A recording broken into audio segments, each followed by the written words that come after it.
আসসালামু আলাইকুম। বাংলাদেশে শত শত প্রাইভেট বিশ্ববিদ্যালয় আছে, শত শত সরকারি বিশ্ববিদ্যালয় আছে। এই বিশ্ববিদ্যালয়গুলোর মধ্যে লক্ষ লক্ষ শিক্ষার্থীরা আছে।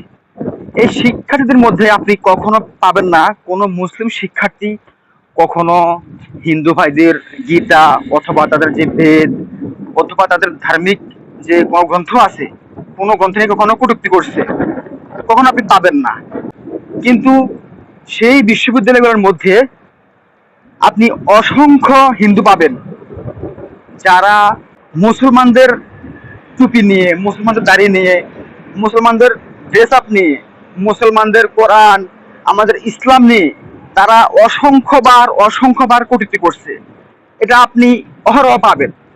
তাহলে তারপরও একদল বুদ্ধিজীবী, বুদ্ধি প্রতিবন্ধী, তারা এসে সংখ্যালঘুর নাম করে সেই হিন্দুদের পাশে দাঁড়াবে, দাঁড়িয়ে বলবে যে বাংলাদেশে নাকি যারা সংখ্যালঘু তারা কষ্টে আছে।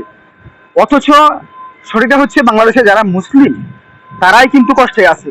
কারণ কয়েকদিন পর পর এক একটা ইস্যু তৈরি করে, ইস্যু তৈরি করে আমাদের কোরআনকে নিয়ে তারা বিভিন্নভাবে কটূক্তি করে, আমাদের ইসলামকে নিয়ে।